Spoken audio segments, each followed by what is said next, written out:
1942। दुनिया दूसरे विश्व युद्ध के अंधेरे में डूबी हुई थी। समुद्र के हर कोने में मौत मंडरा रही थी।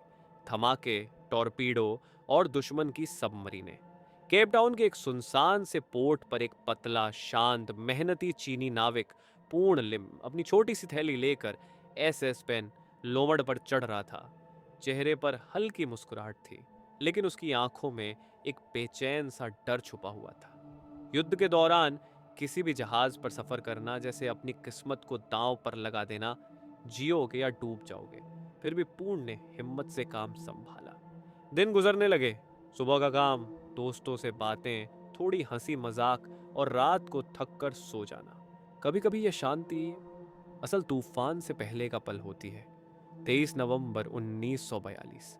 रात, ठंडी हवा और फिर धड़ा, एक भीषण विस्फोट। पूरा जहाज हिल गया। लोग चीखने लगे। मशीनें टूट गईं। आग भड़क उठी। जर्मन यू बोट ने उन्हें टॉर्पीडो से उड़ा दिया था। कुछ ही सेकंड में पूरा जहाज डूबने लगा। नाविक पानी में गिरते गए। कोई चिल्ला रहा था, कोई मदद खोज रहा था, कोई दिख ही नहीं रहा था। पूर्ण ने बिना सोचे समझे लाइफ जैकेट पहनी और ठंडी अंधेरी लहरों में कूद गया। ठंड, डर और अनंत अंधेरा। चारों तरफ सिर्फ समुद्र और आग के टूटे हुए टुकड़े। घंटों तक वो तैरता रहा। हवा तेज, लहरें बह रही, शरीर टूट चुका था। तभी उसकी नजर एक छोटी सी कारले राफ्ट पर पड़ी, जैसे ऊपर वाले का भेजा हुआ एक मौका। वो किसी तरह उस पर चढ़ गया। एक कोने में एक इमरजेंसी बॉक्स था। थोड़ा पानी, कुछ बिस्कुट, थोड़ी चॉकलेट, एक फ्लेयर, कुछ औजार, कुछ रस्सियां। अब यही उसकी पूरी दुनिया थी। पहले 3 दिन सिर्फ डर और खामोशी से भरे थे। दोपहर की तपती धूप, रात का घुप अंधेरा उसे निगलने लगता था। उसे समझ आ गया, खाना और पानी बचाना होगा। हर बिस्कुट को 3 टुकड़ों में बांटकर खाता, पानी बूंद बूंद पिए। धीरे धीरे उसने सर्वाइवल की कला सीखनी शुरू की। कभी कभी पानी पीने के लिए वह रात के घुप अंधेरे में सोने का नाटक करता था, ताकि कोई पक्षी आकर उसके पास बैठ जाए। जैसे ही पक्षी करीब आता, पूर्ण उसे झट से पकड़ लेता और पकड़ने के बाद उसका खून पीकर अपनी प्यास बुझा लेता, और बाद में वह उसका मांस भी खा लेता था।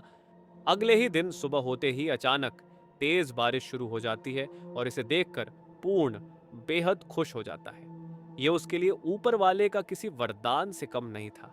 वह बिना एक पल गंवाए जल्दी जल्दी अपनी बोतलों में पानी भरने लगता है। वह अपने कपड़े का इस्तेमाल कर पानी छानकर हर बोतल को पूरा भर देता है, ताकि आने वाले दिनों के लिए उसके पास पीने का पर्याप्त पानी हो।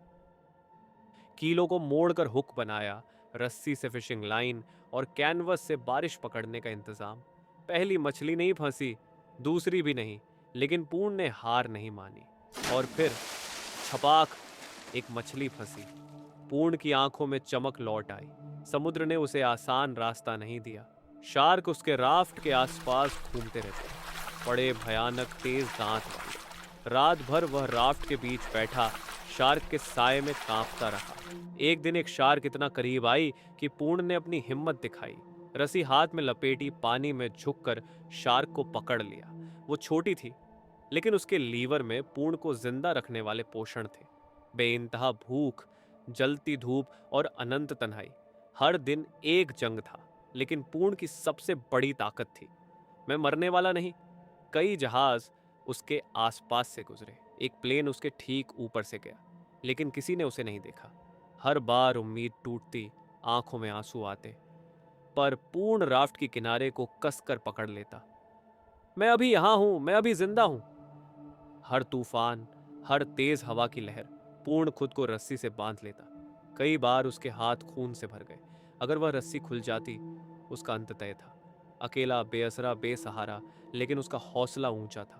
133 दिन, एक इंसान, एक छोटी राफ्ट और एक बेरहम समुद्र। फिर एक सुबह ब्राजील के तट के पास मछुआरों ने दूर एक छोटी राफ्ट देखी। उस पर बैठा था एक आदमी, पतला, कमजोर, लेकिन जिंदा पूर्ण लिम। उन्होंने उसे नाव पर उठाया।